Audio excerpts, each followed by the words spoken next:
Right now in America, dangerous seeds are being planted that could turn into something much more dangerous than the current war between Russia and Ukraine.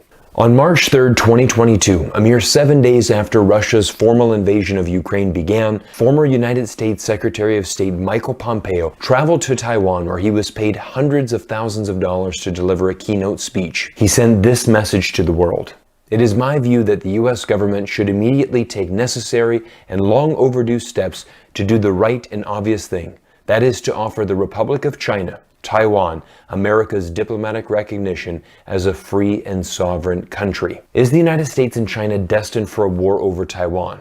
Well, here's how I see things unfold. Over the past few months, I've been reading a plethora of American political articles that all have one thing in common. They are all written with the goal of conditioning American citizens to believe the best option for a safer world is for the United States government to increase the defense budget, increase our military presence in Asia, and intimidate the Chinese government. Take, for example, this article from Foreign Policy entitled, "Washington Must Prepare for War with Both Russia and China." Georgetown University professor Matthew Koenig states, "First, Washington should increase defense spending." Now, as an American citizen, I have to be honest. Out of all the things that our government can spend money on, I really think that defense spending should really not see an increase right now. Over the last couple of years, we have been ravaged by a pandemic that has caused tens of millions of Americans to economically suffer.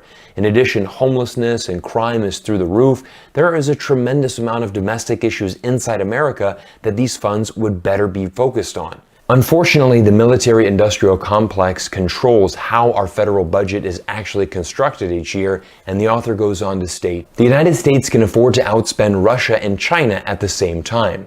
The United States could go as far as to double defense spending, currently just 2.8% of GDP, and still remain below its Cold War average, close to 7% of GDP. Once the money has been allocated for this increase in defense spending, the author then shares his brilliant idea on how to actually intimidate China. Washington could always take a page from its Cold War playbook and rely more heavily on nuclear weapons to offset the local conventional advantages of its rivals. The United States could rely on threatening non-strategic nuclear strikes to deter, and as a last resort, thwart a Chinese amphibious invasion of Taiwan. So just to review the strategy here, we're going to first double the defense budget, and then we're going to potentially use non-strategic nuclear strikes to intimidate China. As crazy as that sounds, probably the most shocking part of this article comes in the last sentence. There are risks associated with nuclear deterrence. Yeah, there's substantial risk to getting involved in a nuclear war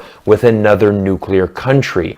Let me give you the biggest risk, the potential for the end of all humanity as we know it. But if you're an American like me who worries about the potential for a nuclear war, don't worry, the author gives us a great assurance as to why this is actually a safe policy. But nuclear weapons have played a foundational role in U.S. defense strategy for 3/4 of a century and will likely continue to do so for decades to come. I mean, did he actually read this article before he sent it to publication? Is this really what you're advocating to do with China? Now, the US and China have spent most of the past 5 years in a state of intense rivalry, and there is one thing that is very important for all Americans, and mostly American politicians, to understand. The more aggressive the United States is to China, the more aggressive China will be to the United States. If the United States were to follow the advice of Michael Pompeo and formally declare Taiwan a sovereign country, this would immediately put the United States and China on a solid pathway to war. To do so would not be in the best interest of all Taiwanese people, Chinese people, and quite frankly, everybody on this planet. Are you willing to get involved militarily to defend Taiwan if it comes to that? Yes. You are? That's the commitment we made. Satellite images from this year show how China is expanding its military arsenal, from missile launch sites in remote deserts to aircraft carriers and submarines at sea. China's build-up in recent years has been unprecedented. While China's military spending is much lower than the US, its defense budget has more than doubled over the past decade. The buildup is aimed at meeting Beijing's goal of having a world-class military by 2049, the 100th anniversary of the founding of the People's Republic of China. China perceives the US increasingly as a threat, and it wants to find ways of countering the United States, which operates as the premier power broker in Asia. The Wall Street Journal analyzed recent satellite images from Maxar Technologies and Planet Labs and spoke to military experts who've studied them. And they reveal how Beijing is advancing its nuclear and naval arsenal to take on the US and its allies. China successfully tested its first nuclear weapon in the 1960s, and since then, it's developed a few hundred warheads, according to US government estimates.